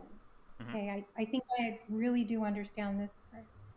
And then around page 50, it's like everything is bad or everything is good kind of thing. You're allowed like a really long scene to kind of show a transition. I think I might be confused about the midpoint. I'm still, and then, but I think I do understand that the midpoint brings in these, what you just put here, the escalation, all is lost, pit of despair, happen right after the midpoint. That's so the right. midpoint has to lead into those three things, right? So it's progressively getting worse and worse, right? Whatever the situation is. Yeah. So the conflict Okay. and situation should essentially be getting progressively more difficult for your main character throughout the entire thing, but especially starting at the midpoint, which there's no actual rule about how long that scene has to be. There's nothing that says a midpoint scene has to be longer than any other scene, but that is often going to be a scene that increases the stakes. So that is going to be, when your main characters they hit some kind of major roadblock or major setback, or they realize the first bad guy we caught is not the real bad guy, we in fact have the wrong person arrested, or this is going to be we have beaten the first bad guy, but now they're redoubling their efforts and they have way more. We destroy the tank, but now they're sending 100 planes at us. This is going to be just a moment where the gravity of the consequences are going to deepen, and the threat is going to redouble. So the midpoint is when your main characters realize that the stakes have been raised, and what follows immediately after is going to be the effect of that. So that's where the escalation comes from. If the midpoint is, oh crap, the shadow of 100 planes is streaking overhead, the escalation sequence is going to be your main characters trying to escape from the bombs from the planes. So yeah, it's going to be, the midpoint is often going to be the repercussions of the premise scenes. So if we're doing, let's imagine a superhero movie, right? What's a superhero movie look like? Intro, I'm just an average kid until catalyst. I get bitten by a radioactive, let's say, mole. Now we're trying the locks. The main character's trying out all his mole powers. He doesn't know if he's going to have what it takes to fight the, Mongoose Man, but he knows that he has the potential, and he's trying all these powers out until we break into two, and Mongoose Man robs a bank and kills his dad, and now he realizes I have to be the hero. Premise scenes are going to be Mole Man takes on Mongoose Man, and they go head to head using his mole powers to fight this evil mongoose villain until the midpoint is, and he's sort of having fun learning how to use his powers until the midpoint, which is going to be his secret identity is revealed, and his carelessness at all of his early adventures starts to catch up with him when his face goes on the news, and now Mongoose Man knows who his family is. You see what I mean? Yeah. Okay, so I think I am finally internalizing this. So I'll just keep I'll keep trying. Thank you. Okay, sure, yeah, and I'm glad to go on more about any individual point on here. Besides midpoint, if you guys have more questions on these, that is what these classes are for, to make sure that everyone is on the same page and we're all understanding and being able to move forward with the same terminology and just the same understanding of structure stuff. Other questions? Go ahead. Yeah, I have a question. Mhm. So what was I about to say? Okay, so I have mention of the antagonist in Act 1, like page 7, 8. Okay. But I don't have any real plans on having, the catphobic animal control guy to be seen until Act 2. Is that, you think that's okay, or? Yeah, I think it's okay. I think you have several antagonists in your movie, don't you? I do. You do, right? But So he's there's like the the villain. kidnappers. He's like the villain. The cat control officer is not the kidnapper, is he? Yeah. Oh, he is. Yeah. Wait, then what's the mystery? But she doesn't know that. They don't, because they told her different stories. She doesn't know that happened. Are they not aware that there's an animal control officer in the neighborhood? They are, but the stories that they tell her are not fact. That's what happened. They tell her different stories. Oh, okay. So, okay, I think I see what you're saying. I mean, it seems to be that would be the first suspicion that the main character would have, that maybe the guy that's whole job is to kidnap cats and hates cats would be the one that stole the cats. But maybe figuring out the specifics of how to. Go ahead. Yeah, but she would be like thinking that happened, but they're like, no, that didn't happen. They'll tell her that that's not what happened. Right. Okay. In that case, I actually think you might want to use your villain a little more in the first act, because I mean it really depends on how complex a mystery that you're doing. I mean, now that you're saying that there's all these different characters that have the different versions of events, I'm not 100% sure what the best approach would be, because you could do that as a very simple mystery, or you could do that as a really complex mystery. So my instinct would be maybe use a little more of the villain than you thought you might need to, but it's hard for me to say exactly. You might want to take it to lab if you want me to look at the outline itself. Mm-hmm. Okay. Thank you. Sure. I hope that helps for now. I know that's not the most helpful question, but it's a kind of a complicated scenario, it sounds like. So I want to give you the best answer and don't want to mislead. Yeah, it is, and because I kind of do see him in the first act, but I don't. To write it in my outline just seems too much. I feel like I would have to add another, section, another bullet point for that scene. Well, it's all good. I mean, it sounds like your main character is going to be doing lots of different stuff anyway. Like in Finding Nemo, it's not like there's every conflict in the movie is him going head to head with the sort of villain. Finding Nemo doesn't really have a super strong, overpoweringly difficult villain. The villain is really kind of the journey. So there's different ways you could do it. I wouldn't worry way too much right now, but yeah, feel free to bring more detailed write-ups of this to lab, and I can help you more. Okay. Thanks, Lazima, for the question. Do we have questions from anyone else about structure stuff before I go to another slide? Yeah, I have a 5-minute opening teaser for the horror movie of the traditional style, where you have a completely unattached incident where someone dies and you show basically what the movie's going to be about. Does that roll forward the page counter for where I need my inciting incident? So now it would need to go between page 15 to 20? Or does it still need to be on page 15, even if I have this 5-minute teaser in the beginning? Or, yeah, do I need to be in by page 10 no matter what? Good question. I think you could do it either way. I wouldn't overthink this way too much. So basically I'm saying it doesn't need to be by page 10. If you're doing the sort of horror opening, cold open thing, then that in fact does buy you a little more time to set things up and get things going. So either people wouldn't be upset either way you did it. You in fact, you might want to err on the side of giving it a little more time to set things up, because usually that's why these stories have that, isn't it? They will start with scary thing, and then there's quite a bit of build up before something else happens again, isn't there? So sometimes up to 20 minutes or more, or in the bad ones it'll be like 30 or 40 minutes before anything happens. So yeah, you're definitely afforded a little bit of extra time by making those genre promises early on, and then you can do that really nice thing where it's like, you see different elements. I don't know if you see like the monster's footprint in the cold open, then later we see that footprint on the ground. The characters don't know what it is yet, but we know what it is. That you can like use those things for tension later on. So yeah, don't worry too much about hitting the exact page counts. Worry more about the like flow of the story that you have, and you're afforded a lot of you're given a lot of leeway by having that cold open. Thank you so much. Sure. Any other questions on structure?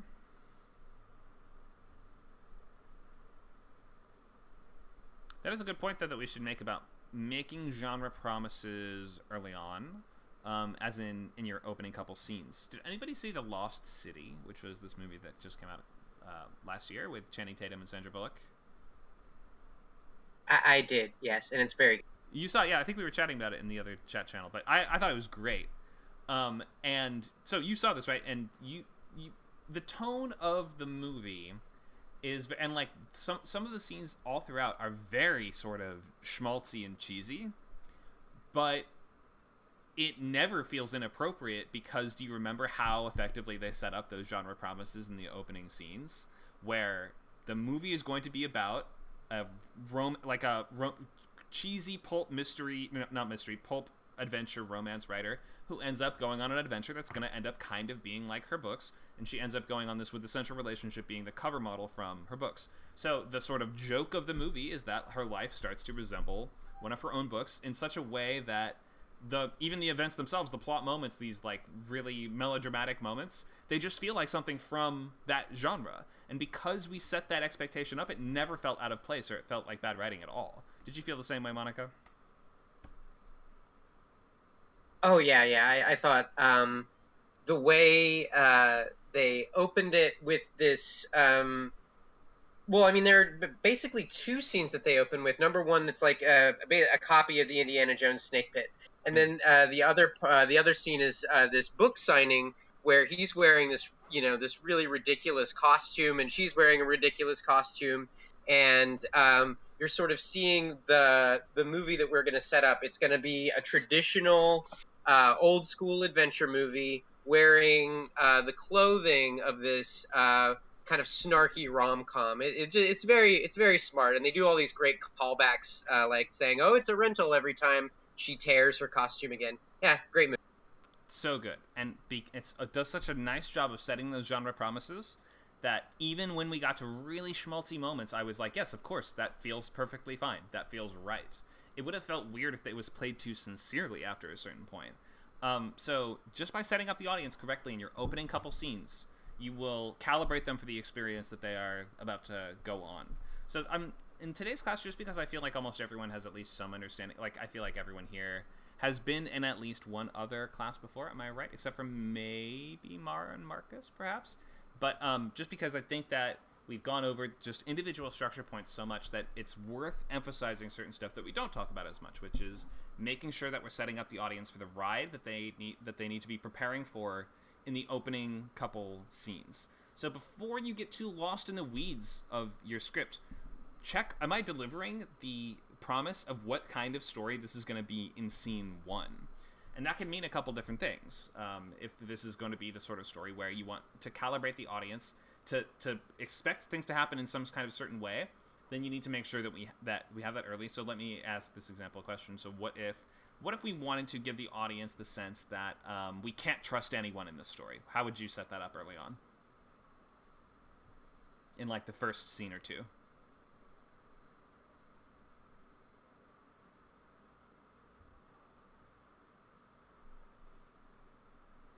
Any ideas?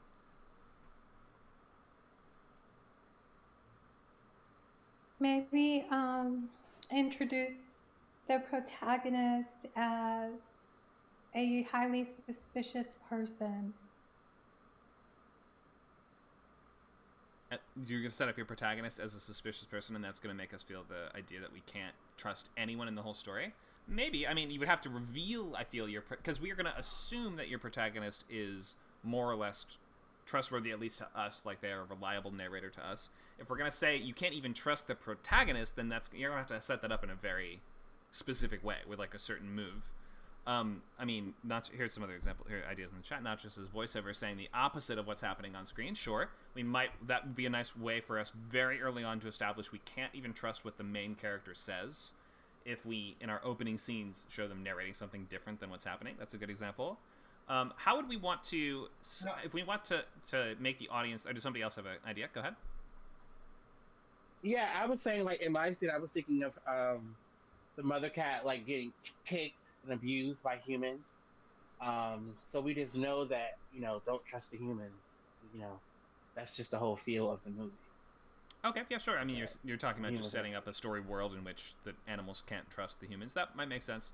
I guess what I was really referring to was more stories where we assume that we can trust the main characters, and then we learn early on that we can't. So what you're talking about does also still work. Like, yes, that is a good way to set up the idea that these are going to be two factions of characters, basically. We have the animals and the people, and there's hostility between them. That does make sense. Oh, Marcus says there's something wrong with his mic. I'd set them up as they want to be seen in the first scene and have the true motives revealed in the next. Sure, that might be a way of showing that your character has a hidden second face to them, or perhaps you're suggesting that characters in the story are going to be wearing masks of some kind. Monica suggests a character throwing off a disguise, then talking to another character who throws off their disguise after the conversation. Yep, that's good. What would you do if you wanted to set a movie up so that we understand that it's going to completely upend all your genre expectations, and we're going to be, like, in fact, turning the genre on its head?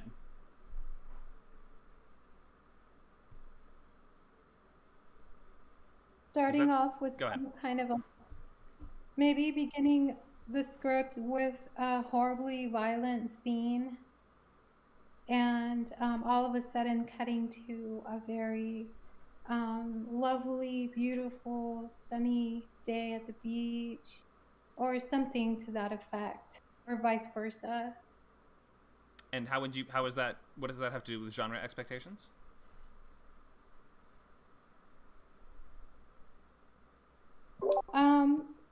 Maybe it could, kind of confuse the viewer or the reader about what kind of story it really is early on. Okay, I mean, I guess it would help. Maybe this would be a little clearer if we knew what genre we were talking about, upending or subverting in some kind of way, because in some we might say we're expecting a scary, genre full of scary scenery and death. In some of them we aren't. So maybe let's just say something like, in a movie like, did anybody see Shrek, or A Series of Unfortunate Events, or any of these stories that are supposed to be, like, intentionally subversive of their genres, they will usually start with something that fulfills the expectations of what you think you're about to see. And Series of Unfortunate Events starts with a cute animation of a bunch of, like, children making a snowman in a very kind of, like, Rankin Bass style, like, stop motion. Then the narrator says, if you're expecting a story like this, you should go somewhere else. And then immediately it starts raining and the kids become cold and scared and sad. So I think that's sort of what you're talking about. This idea of we start you with what you expect to get, and then we pull the rug out and say, here's what you're hoping for. But unfortunately, this story will not be that. And we show that, in fact, things are the opposite of what we originally set up. I think that was what you were getting at.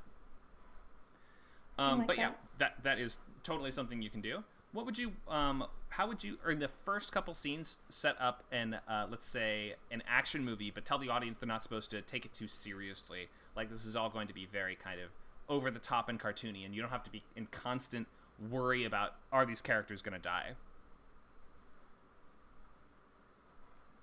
Show them in very perilous situations and unbelievable action, like what I saw. I'm sorry, you go, Monica. You always say something smart. I was gonna just bring up El Mariachi, that, like, ridiculous action movie from the early '90s, where I think it's the first scene where they have all their instrument cases or, like, rocket launchers and things. It's the most ridiculous thing I've ever seen. It's beautiful. Yeah, talk about setting a tone. That's largely what you're doing in your first couple scenes. If we see or let's think of The Matrix for instance as well, which is going to be an action movie full of cool kung fu and amazing chases and shootouts and all this great stuff. So we open the movie with some villains are chasing down Trinity, who later turns out to be a super pivotal character, but we don't know who she is at the start. We just start with an awesome example of the kind of stuff that we're going to build up to. And then that same, like I was talking about with the cold open of horror movies, if you start with a version of what we're going to see later, it buys you more time to build up to that. You don't always have to do that. Like, I often will also talk about how with horror drama, for instance, like especially in horror drama, you usually don't want to start with a scary scene, because the entire point is that you want the audience to be caught off guard and to be really hit in the gut with a stronger punch when the first scary thing happens. So you will give it like 20 minutes before some horrible thing happens in a strong horror drama. And then you hit the audience and they're like, oh my god, wait, it's that kind of movie? And like the horror just thrives in that sense of unsettling and like lulling them into a sense of not expecting the thing that's going to hit even harder. So opening couple scenes are always going to be setting the expectation and the temperature, and like the it's going to be calibrating the audience for the kind of experience that they're about to go on, which you can use to your benefit in many different ways. You can sort of deliberately mislead them a little bit, or you might subvert it, or tell them this is going to be a story that is going to not be like you think, or you might tell them this is going to be some unique new version of something you haven't seen before. However you want to set that up, your first couple scenes are just really important for doing that. Any questions on this before I move on? First couple scenes, setting the tone and expectations for the whole movie.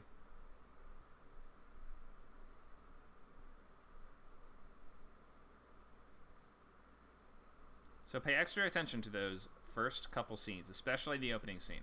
The opening scene is, you can always, you can swap it out later if you need to, but if you're going to put your attention anywhere, put it on the thing that's going to hook us and bring us into the story, and start with the emotional promise that you've already made by picking the genre and the title. And the logline should give you a suggestion of the sort of thing that we should probably open this story with. What is the emotional experience? Open with that. If it's comedy, we should open with something funny. If it's going to be a thriller, we should open with something exciting, probably. If it's going to be a drama, we should usually open with something dramatic pretty soon. Maybe the drama doesn't have to, out the gate, be, fireworks and explosions in your face, but pretty soon we want to get to something dramatic. So remember those emotional experiences, and remember the audience is relying on you to provide that. And if you don't early on, and make us feel like we're in the hands of someone who cares to provide that and is going to do so in an adequate way, then we're going to be drifting away and losing engagement in your narrative. So, what else are we looking at here? Let's look at Blockbuster Moments a little bit, just because this is some new thing I've been talking about and that I really enjoy. You should be coming up with these even now, even like I said, as you're working today on your sketchbook. We're in the middle of class, but you should still be starting to fill out these story beats and these things, these iconic scenes that are going to leave your audience cheering. It's going to be something that everybody remembers from the movie. I'm going to name 5 off the top of my head. How about that moment where Elliot takes off on his bike with E.T. and they fly away from the guys chasing them, and they fly in front of the moon, all of them together? How about that moment in, let's say, I talked about How to Train Your Dragon, where Toothless flies on the Hiccup's back for the very first time, and we realize humans and dragons can, in fact, work together. Or how about that amazing blockbuster moment at the Act 3 break of Sunshine, the Danny Boyle directed, Alex Garland written sci-fi movie where Kappa has to jump from one spaceship to the other spaceship as they drift apart, with the sun behind them as it slowly, as they are moving, this payload of nuclear bombs into the sun. Everything is riding on this, the existence of all humanity. Everything requires this guy to jump from this spaceship to that spaceship. And the build-up and the music and the emotion and the effort on the character's part, everything about it just creates, and just this incredible visual audio arrangement of wonder. That's just 3 of them off the top of my head. What are some blockbuster moments from movies that you guys like that you will never forget, that jump out to your head when I'm like, what's an awesome moment from a movie? The never-ending story when he rides the creature. When the kid rides Falcor, is that his name? Falcor! Yeah, it's a kid riding a giant pet, always going to be a great blockbuster moment. What else? Monica says seeing the mother in Coraline. Okay, so this is going to be when Coraline first crawls through the door into the other house, and her mom is standing at the kitchen cooking, and she turns around and we see she has buttons instead of eyes. Yeah, that scene's amazing. Great blockbuster moment. That movie has 2 or 3 of them. Somebody was talking. Go ahead. Yeah, I was saying, in the Batman, he was like, "Why so serious?" That little part when he did that whole story, with my man. Oh yeah, the Joker doing his speeches. That's like such a trailer moment, and I think they used it in the trailers. Yes. Yeah, for sure. Very cinematic, very over the top, very comic booky. It's the exact kind of thing people go to that sort of movie for. Let's see what else. Marcus says the reveal in Gone Girl at the midpoint, and in the same movie, when there's that murder scene. Yep, exactly. Those are both so shocking. Totally change the direction of the story and unearth like a new layer of what that character is capable of. They raise the threat and increase the stakes and make us just more afraid of the villain in a really memorable way. Jess says Max driving the truck through the scavengers to the gas processors in Road Warrior. Yeah, Mad Max movies have most of them will have a couple stunts like this. That's the thing about action storytelling. The blockbuster moments will also often be big, amazing stunts, and really cool set pieces. And a lot of the time with action-based storytelling, you want to be building up to these big stunts, escapes, or finishing moves where you take down the bad guy. These like really big moments at the end of confrontations and fights are going to make up the really effective blockbuster moments in action films. Monica says last image of Texas Chainsaw. Yeah, Sally laughing as Leatherface swings the chainsaw around. That's the last moments of that movie. Normally we don't say the ending is a blockbuster moment. Just because I don't exactly know why, but you're right, it kind of is. It is. The ending is still a blockbuster moment, but when we think of these, usually we're aiming for stuff in the middle, like the middle towards like the act break into 3, because we're looking for stuff that would sort of be like in the trailer, that kind of thing. You usually don't have the last moments of the movie in the trailer. Mar says when the girl peels her hair back and the creature inside takes over in Malignant. Yep, that great sort of twist in Malignant. So good. Caesar's Rebellion in Planet of the Apes, says Joe. For sure, where he says the first words that apes ever say are no. I love that part. You should be building up to these big moments what are some elements of a blockbuster moment? What makes these things stand out and what makes these things... think of the one that you mentioned or any of the ones that have mentioned. What makes them what they are? What makes them so great?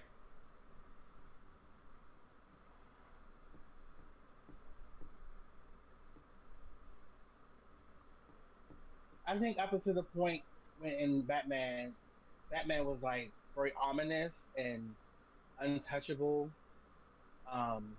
as Batman. But in that scene, he was, Bruce Wayne. He wasn't himself. He was like vulnerable. And the Joker just seems so outstanding. It was just amazing. Yeah, that scene sort of it makes it makes it seem like maybe even Batman is out of his depth here, because if this guy is this crazy, right, then I don't even know if Batman can beat this guy. Something that is going to heighten or accentuate the danger and the stakes, that is going to be a big part of it. What else? Joe says they're the climax of a sequence of scenes that provide emotional catharsis or increasing tension. Great way to put that. Yeah, we should write that down. The climax of a sequence of scenes, and it's providing either the answer to some question in those scenes, or it is the catharsis at the end of, we show us something, make us want something a bunch of times in a row, and then you get to the part where it seems like we're not going to get it, and the characters try really, really, really hard, and then they do get it. Those often lead to those moments where we're overcoming some kind of obstacle that we've run into again and again, and we're rooting for someone to overcome. Think of that theatrical experiment where the theater teacher has the student walk back and forth on stage holding a half-full cup of water, and the class watches like, okay, this is boring. Then he fills it all the way up to the top and says, no matter what you do not spill one single drop. And the student tries to walk back and forth across the stage with a full cup of water, and the whole class is on the edge of their seats the whole time. Why? Because we have a clearly defined obstacle with a tangible goalpost, a set of, the stakes aren't exactly, there are no stakes there. But the teacher said not to. You get the idea. We're looking for the characters that are trying to do something that we can clearly understand their progress towards. That is going to lead you to the best blockbuster moments and the best emotional moments, because that's the other main thing we're looking for, emotion. Catharsis was a word that we used here. What does catharsis actually mean?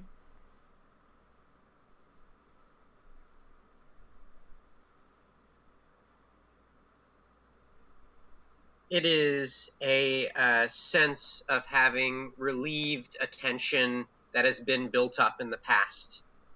Yeah, exactly. So it's going to be like the pulling of the pressure valve that is going to allow us to have the satisfaction of something that has built up now being, deflated. We've inflated the balloon. We've gotten tenser and tenser and tenser, and now this is going to be like the climax of that buildup. That moment is going to have its own sort of mini finale, and sequences will have their own series of act breaks and 3-act structure to them. This is going to be that finale moment that is going to resolve that sequence in that situation and make us feel like we can breathe again. So you sometimes have to think of it in these almost like not even, it's almost like physiological, these responses. And we're looking for those moments that make the audience stand up and cheer or do whatever it is that, think of what should the body language of someone who's enjoying my story be, whether it's shrinking in my seat and hiding behind my blanket, or whether it's standing up and cheering. And think of 3 moments. I'm going to say think of 3 moments that you should have on your outline that are going to be those key, most awesome blockbuster moments. They're going to be the culmination of... this means these usually can't be early on, except if you're writing horror thriller, in which case they can be the opening scene. So Monica, you're in luck there. Horror thriller is one of the few genres where blockbuster moment can be your opening scene. Comedy, I've seen it sometimes, but not as much. Drama, it's not really going to be your opening scene. The blockbuster moment in drama requires knowing who the characters are and the build-up. Horror doesn't require you to really know who the character is, does it? It just requires you to sort of feel like you can be vulnerable in that same way as them, where you sort of empathize, or almost, like I said, this physiological response where I'm like, I am them just because there's someone on the screen in front of me. So, slightly different rules there, but these blockbuster moments, pick 3 of them. Pick 3 amazing scenes that people will go home and they will say, you have to check out this movie. There's this, I don't want to spoil it, but there's this scene where this happens. And think of what is a cool, emotional way that is going to make the audience feel that thing. Does this make sense, what I mean by blockbuster moments? And does anyone have any questions about this specific idea? I realize it's still in the early stages of shaping this part of the classes, but I still want to start talking about these more. Does anyone want any clarification on any part of this or have any ideas for blockbuster moments?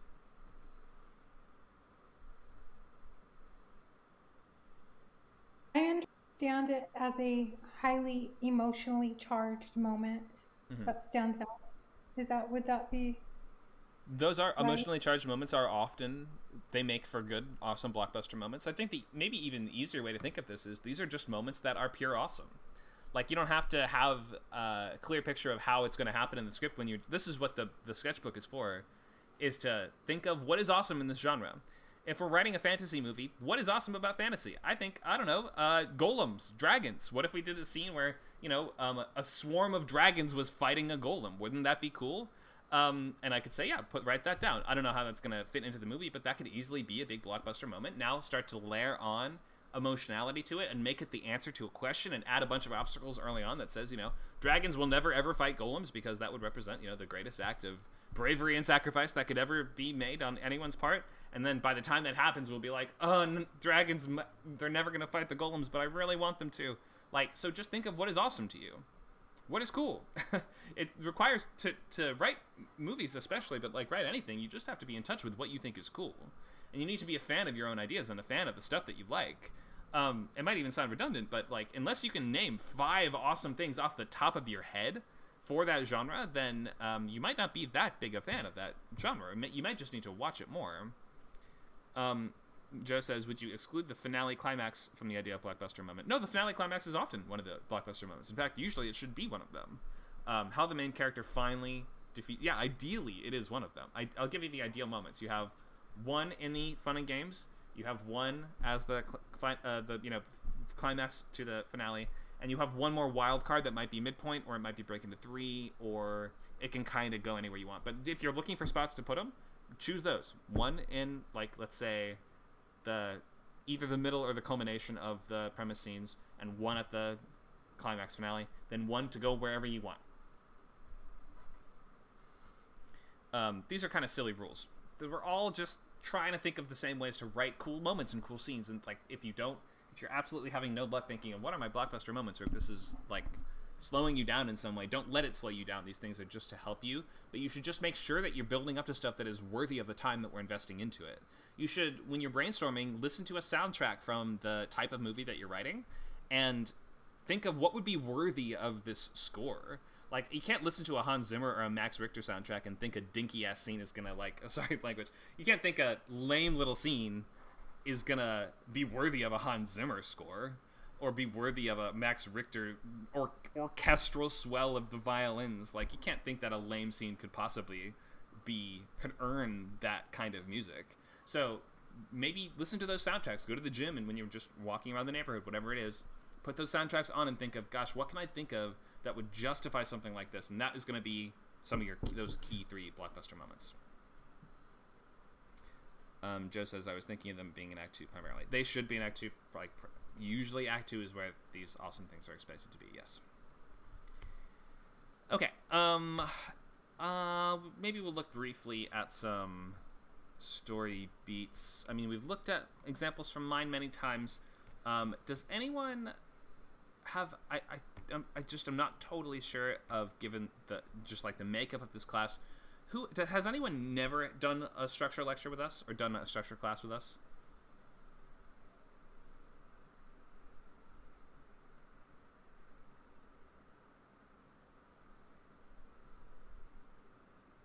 Oh, Marcus says never. Okay, so in that case, but you've done others. That's okay. Oh, and Monica hasn't either. All right. So, let me scan through my slides that I have, and I might find other stuff I want to talk about, and I might want to direct you guys to, like, one of our video recordings of these structure classes, because then you can watch a whole class just on that, and we can focus the bootcamp time on stuff that is going to be, like, things that I'm thinking of now that I think will be particularly relevant for you, based on where each of you said you are in your current scripts. Since everybody's already kind of far ahead, I didn't want to spend way too much time on basic structure. So let me just scan my slides really quick and see if I have anything to look at. If I do, then I'll probably just link you guys the structure class after this. But you should definitely check it out if you do not know what to do here. So we have theme and dramatic argument and blockbuster moments. We already talked about these. And then we have examples of All Is Lost and Pit of Despair. Okay. Let's take a quick look at all these story beats here. And I'm going to go through these pretty quick. So this is going to be an overview, and then just because I don't want to spend 20 minutes on this, I'm going to spend like 5 on it. I'll link the people who still would like recaps of this actual good videos on it. But let's look at... Oh, good. Carmen says she can't get enough of it. Perfect. Well, I'm glad you're a glutton for punishment. Want to just hear the same class again and again.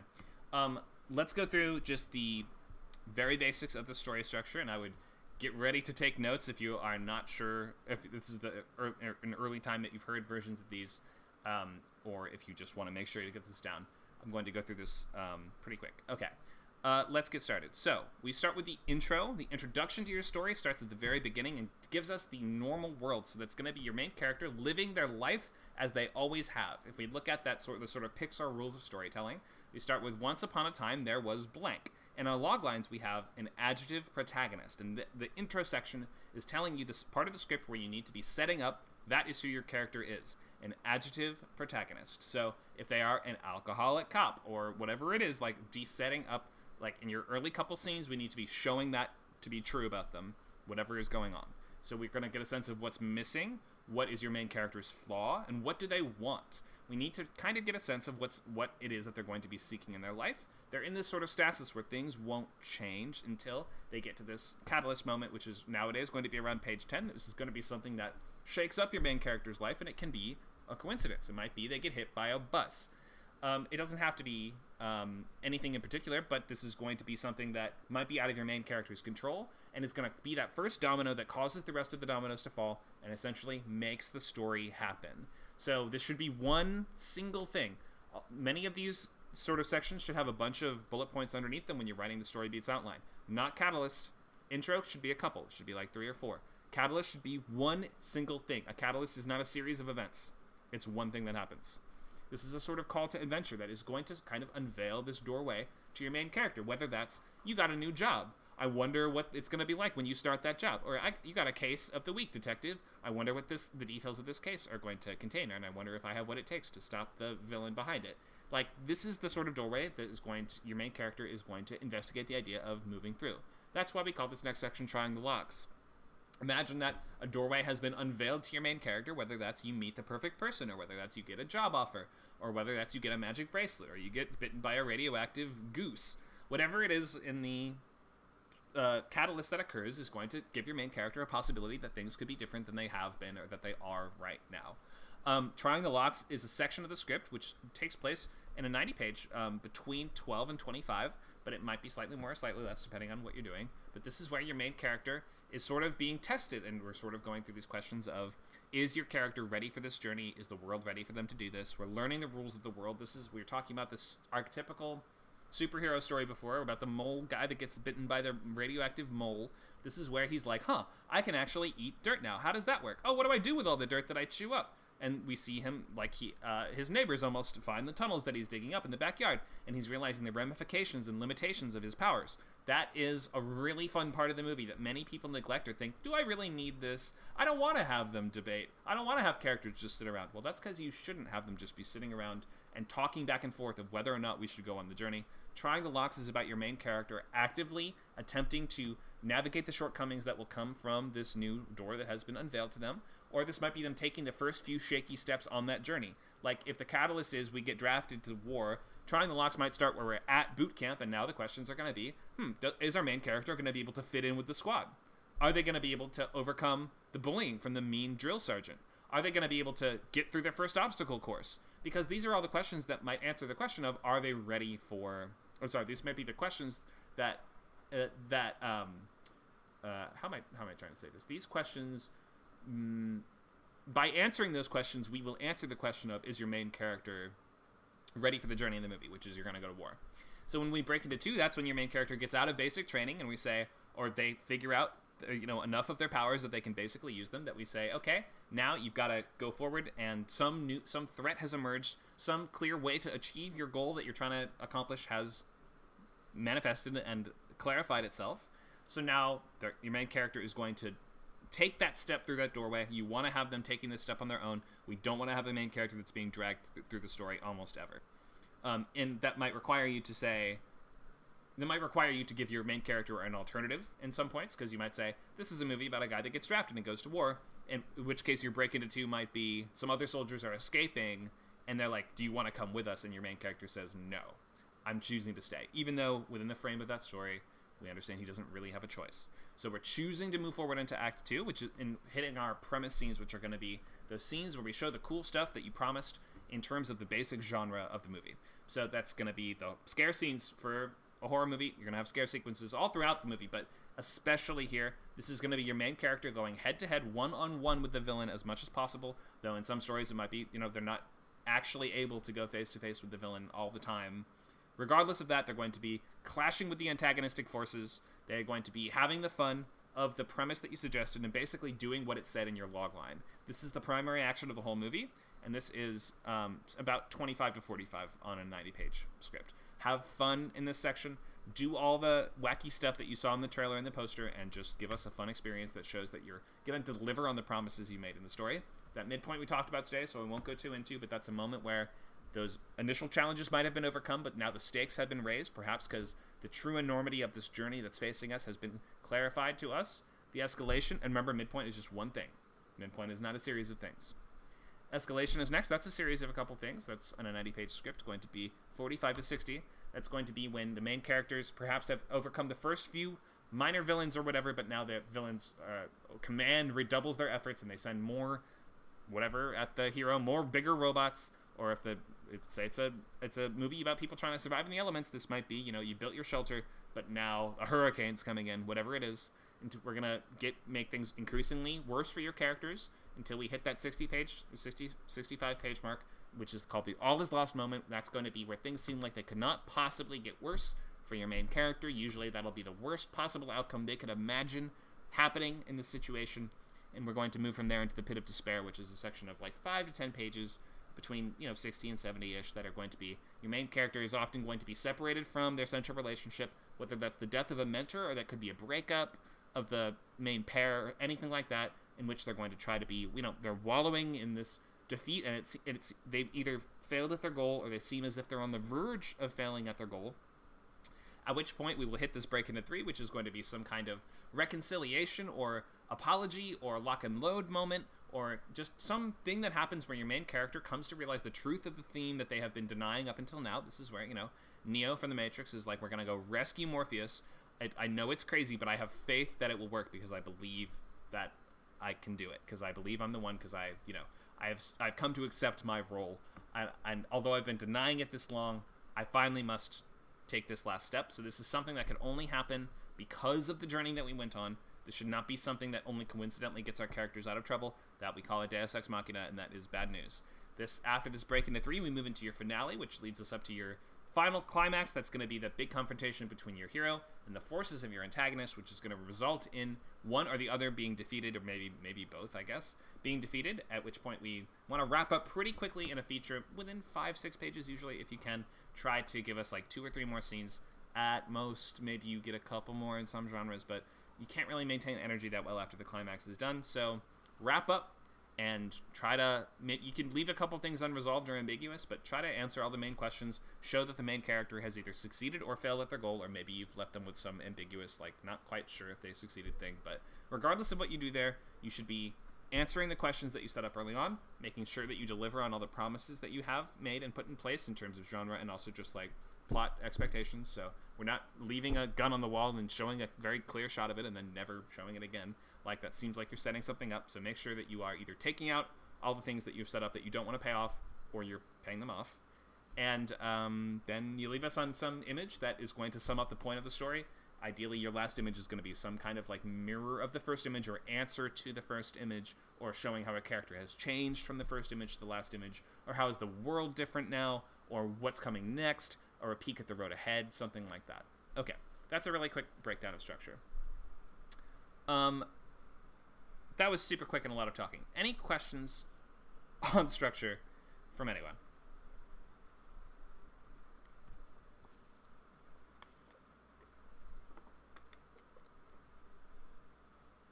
Monica says, then the killer's hand comes through the floor. Yeah, that's part of the genre promise of horror, is at the end we like to, or we have room to, you don't have to do this, but you like to leave the theater unsettled with this sensation perhaps of the monster's still out there somewhere and he could get you next, is kind of like the implication of the ending of a lot of horror stories. Let me ask, oh, Marcus is typing. Go ahead, Marcus. Yeah, I was going to ask anyone who had not been in a class before. So, Marcus and Monica, you guys all good on these structural sections of the script and the terminology that we're using with these?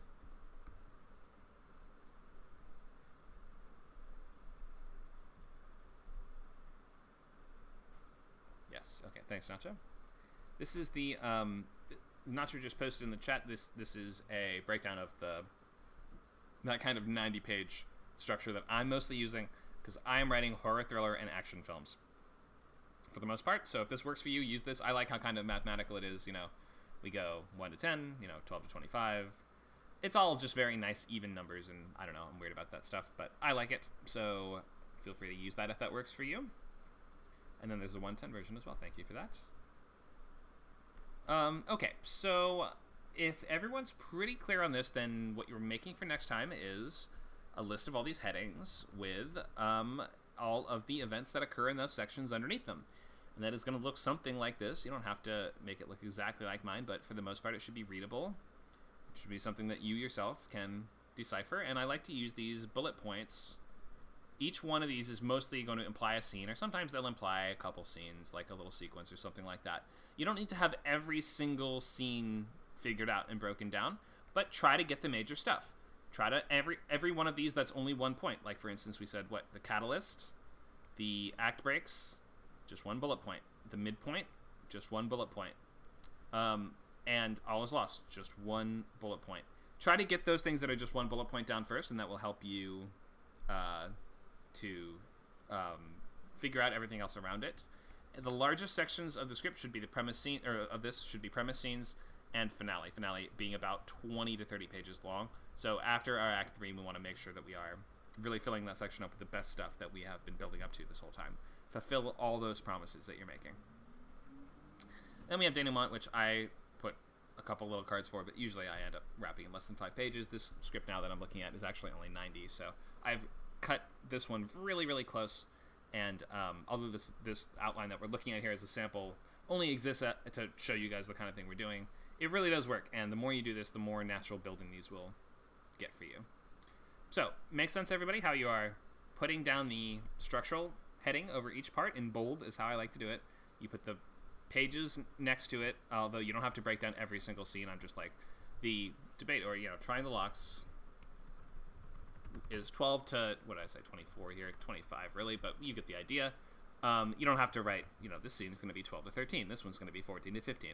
That is for the week after this. So soon you will be expanding this so that you know what happens in every scene and how many pages it's going to be. Everybody totally clear on this, and everybody feel good about, if you've not already done so, writing out the structural beats for your whole movie? I have mine, but I think I'm going to make some changes so that I don't run into the structural issues. And then the second draft will be easier to fix. Based on Nacho's feedback, I think he's right about a particular thing that he suggested. So I'm really excited about writing this. Cool. Okay, great. Yeah. So if you're going to make some changes, that's fine. You don't have to show any documents now, but this is what we're doing for next time, is you want to come to next class with completed scene cards, or scene story beat synopsis at the very least. Let's I said we might talk about theme, anti-theme, and argument. I think I want to talk about this more next time, so I won't go too much into dramatic argument now. It seems like everyone's actually pretty far ahead and is sort of eager to get started. So I will just add these couple things on. Remember, keep reading scripts. Try to come up with these 2 or 3 blockbuster moments that you're going to place at strategic, most emotionally impactful times in the story that are going to be those things that we, walk or we drive home with and you have to tell your friends about. And just be filling out all these different sections, anything that you have not yet filled out. Complete those story beats by next time, read another script, and come back to class next week ready to go into scene cards. Let's look at, so next week, that's July 8th. Complete those scene cards by the end of that week that follows week 3. That didn't make sense. After July 8th, you will have 1 week to write your scene cards. Then you're going to be starting the script after July 15th, and you're going to be trying to write about 20 pages a week, maybe slightly more. So that's going to be about 4 pages if you just work weekdays. If you write on weekends too, then you could do 2 pages a day or something like that. I don't know, does that whatever that adds up to. But the point is, try to schedule it out so that you are being consistent, you are keeping your momentum high, you are not interrupting your work. We have a lab on Saturdays. That's going to be tomorrow from 4 to 6. So if you have questions or specific problems with your script, that's where you go for individual one-on-one help, questions and topics, and review of documents. We also have tomorrow a brand new graphic design class taught by my dad, who's going to teach you how to make lookbooks and these, what do we call them, pitch decks and visual materials for scripts like that using design software that we also offer through our services through our website. So come by tomorrow, 12 to 2. That's a free class. So if you want to, it's 2 to 4, right, Nacho? We actually don't have something 12 to 2. Right. Okay. So we don't. There's nothing 12 to 2 tomorrow because we're gearing up for our sci-fi bootcamp, which is starting soon on our Saturday slots. Make sure to check out how to design a pitch deck tomorrow at 2 Pacific. We have a bunch of classes coming up. Wednesdays, Thursdays. We have characters, words on paper, which people get a lot out of that one. How to analyze the scripts on the 20th and 21st. We have endings on the 27th. We have a guest. We'll have a blacklist writer of this quite well-received and quite well-known blacklist movie called Meat. Logan Martin will have on the 3rd of August for a class to talk about thriller movies. We'll have Escalation, where the story begins, copyright, villains, options, and a brand new class on crime movies towards the end of August. Okay, that's everything coming up at Script Camp. Hope to see you tomorrow for the pitch deck class with my dad, or for lab. We have a bunch of writers groups going on. Make sure to send a message to the people running any of these, which, Monica's running the horror one. We have Gray running animation one. We have a bunch of these that are starting up now, so if you want to start your own, we have a form you can fill out. You can message Nacho about it. You can trade tips and feedback and just start a community group to review your peers' work. And remember, after your script is done, we have many options for you to get feedback on it. Okay, I think we're going to call it there for now. Any last questions or comments before we go? Oh, Gray says, table reads Sunday at 2. Yes, make sure to go to that.